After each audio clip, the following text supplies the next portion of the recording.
What's up, y'all? Welcome back to the channel and welcome to the 10 best hit country songs of 2023. Every year I do this list and every year the rules are the exact same. Any of the 10 choices on this list must come from Billboard's year-end Hot Country Songs chart, which is 100 songs long. So these are the songs that were the biggest on radio and on streaming and all the other metrics that they use in their algorithm. But there's a couple other rules too. I can have no repeat things that were on last year's hit country songs list, which means there are a full 9 songs that cannot be included because they charted both last year and this year on the year-end chart. So I'm sorry, She Had Me at Heads Carolina, Kind of Love We Make, Tennessee Orange, Wait in the Truck, I Thought You Should Know, Half of Me, Everything She Ain't, Something in the Orange, and Handle on You. You are not eligible. On top of that, I have another rule that each artist on this list can only appear once, at least as the main artist. And on this year's Hot Country Songs year-end chart, Morgan Wallen fully had 22 of the songs,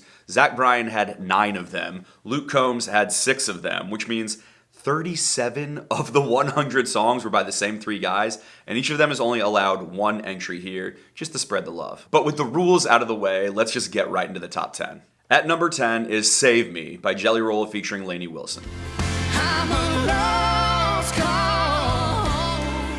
Anyone that heard Jelly Roll's album Whitsick Chapel knows that it is an extremely confessional record where he is talking about the mistakes that he's made. He is talking about the faith that he has found. He's talking about his past. He's talking about jail, all sorts of stuff. But Save Me is this beautiful song on the record that is kind of almost a psalm. It's like a psalm of David, a true lament where he's just kind of looking into the sky and saying, I'm a lost cause. Don't waste your time on me. I'm so broken beyond repair.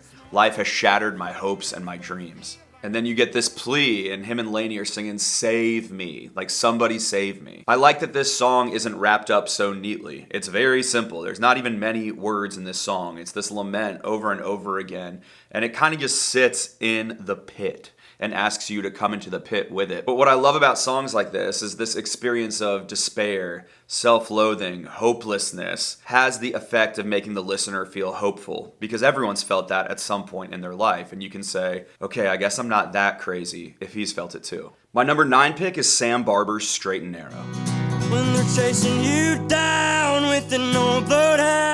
Sam Barber had a huge breakout year, specifically with this song and another song of his, a cover of Dancing with the Sky, that just took off on social media. Now, I've seen Sam live a few times, and he has said that Straight and Narrow is one of the first songs he ever wrote. And that's amazing because this song is great. Something I really do like about the kind of post-Zach Bryan, lo-fi country moment, while there are some valid criticisms of it, is that a lot of the songs are built around encouraging a friend, which is a storyline in music that I didn't used to hear all that often. But Straight and Narrow is Sam telling someone, you gotta pick yourself up. You gotta get back in the race. Like when the bloodhounds are after you, just stay on the straight and narrow, keep going, and it will be okay. There's a message of resilience and hopefulness in these lyrics, and Sam delivers it with an incredible amount of conviction. Now, this is not the kind of song that you ever heard on the radio. This is something that the internet has decided it likes, and I enjoy the populist uprising of supporting songs like this and then seeing them on a year-end Billboard chart.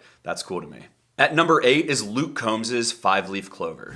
I know I'm a lucky man, but I ain't Luke had a bunch of tracks on the year-end chart, but this is the one I'm choosing simply because I want it to get more love. This is one of my favorite tracks on all of Getting Old, and it almost has a sort of Irish ballad feel about it. This song I find so romantic because Luke is talking about how he's just sort of a regular down on his luck guy, and he doesn't need that much in life to be happy. He's like, I'm not even the type that needs a 4-leaf clover. And I found a 5-leaf clover in this woman that's like the luckiest thing in the world. It's such an unusual but simple and effective hook, and it's always stuck with me. And I also really like how much the refrain is driven by that fiddle line.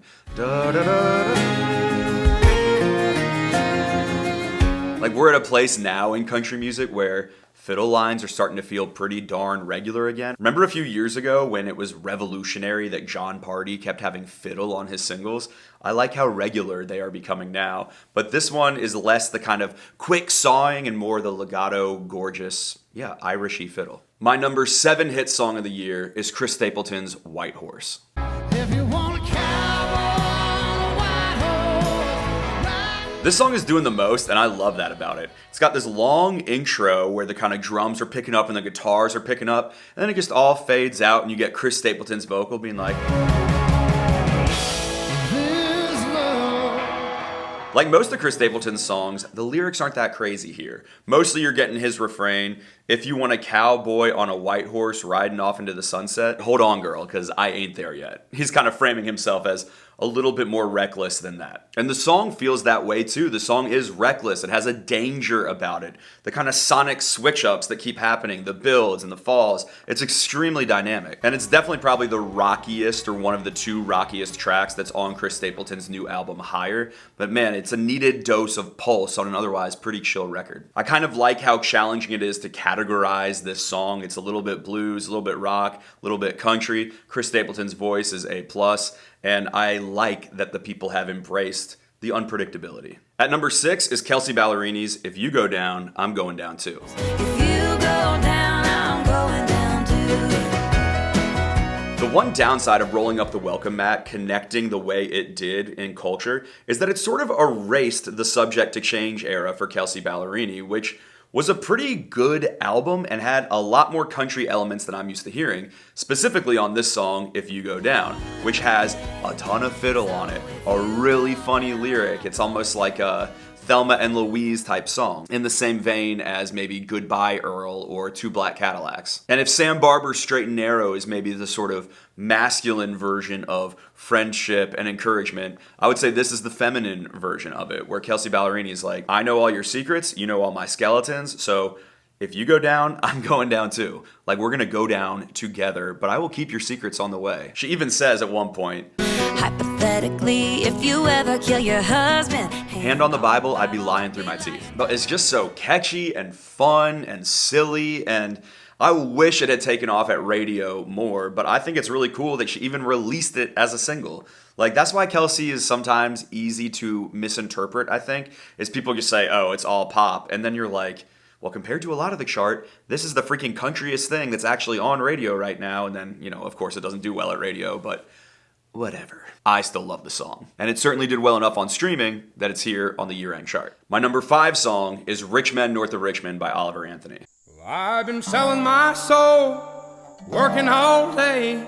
A lot of people love this song, sufficiently to an extent that it became the number 1 song the week after it was released in the entire country. And a lot of people hated this song, as was demonstrated in the weeks turned into months of discourse around it. If you want a deep dive, I have a whole video about the Rich Men North of Richmond phenomenon on this channel you can go watch.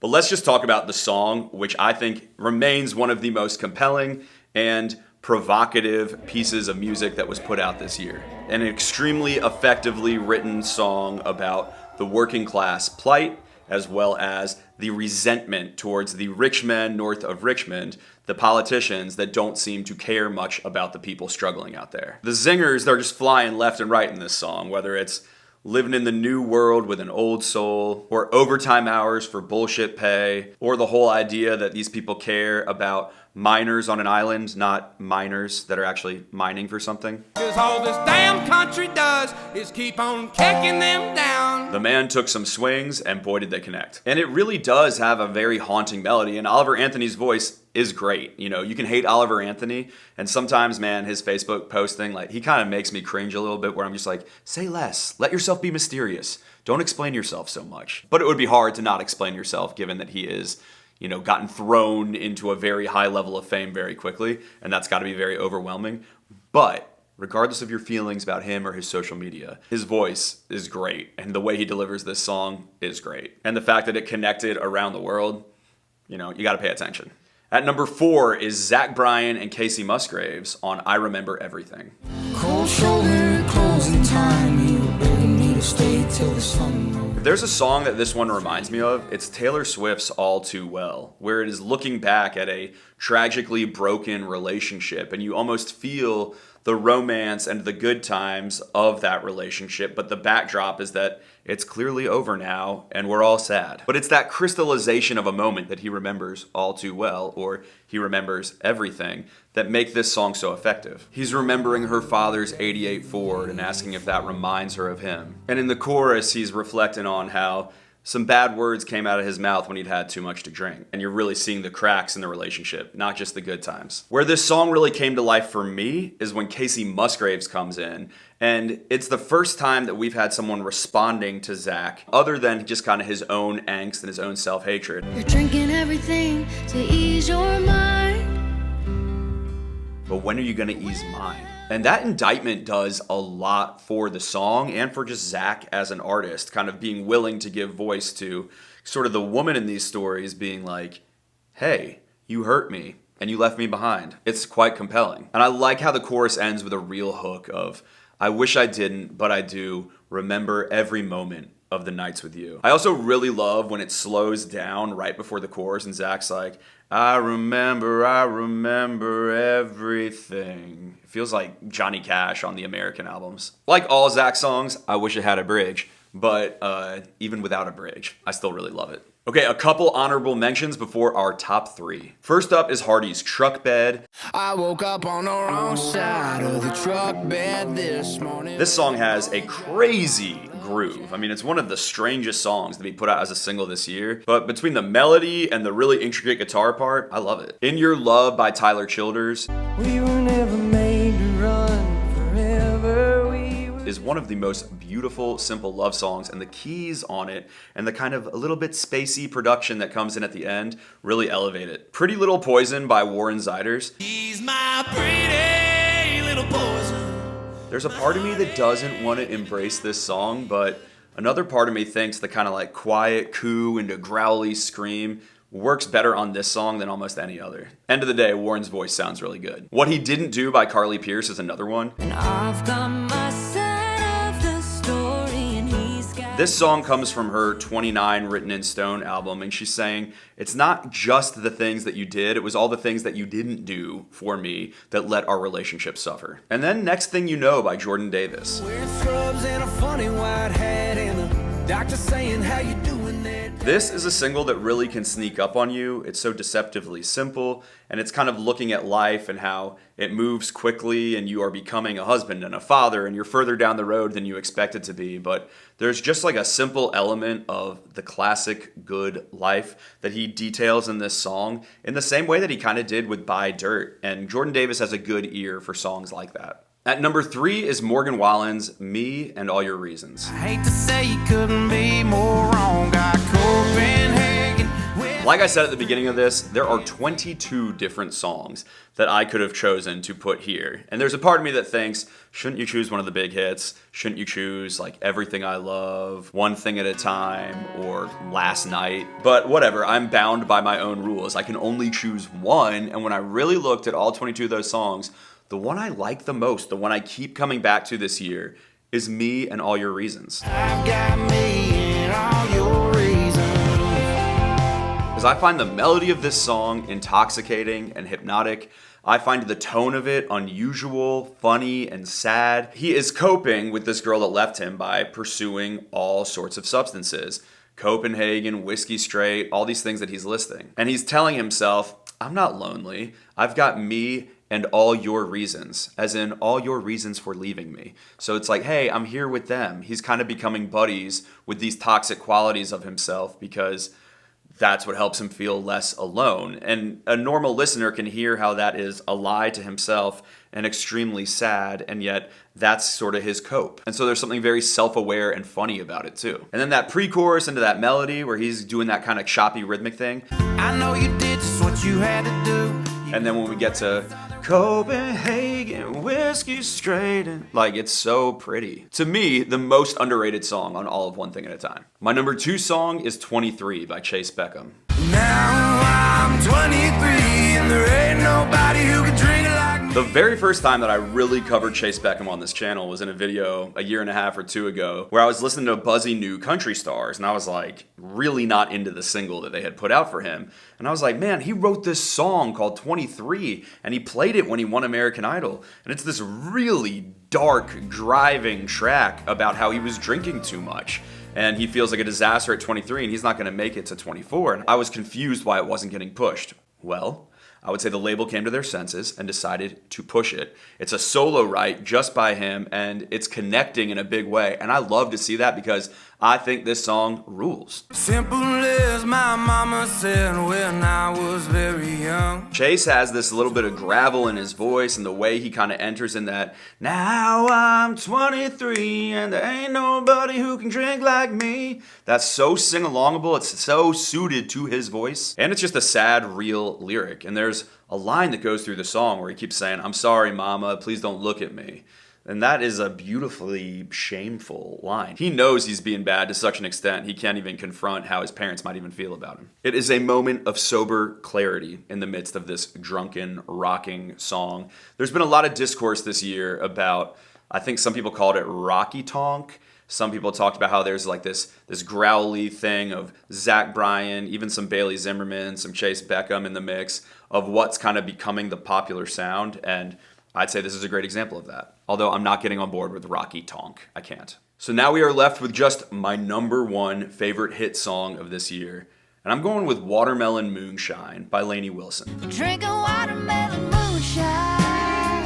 Cut the burn with a little. In what was an extreme breakout year for Lainey Wilson that saw her sweep the CMA Awards and have Bell Bottom Country really evolve into a hit album. She was coming off the success of Yellowstone. She racked up a huge hit with Heart Like a Truck. Then she was on Save Me with Jelly Roll. She had the big Cole Swindell song. Watermelon Moonshine should not be overlooked as one of her great moments because this song is super country, super beautiful. The instrumentation is so gorgeous.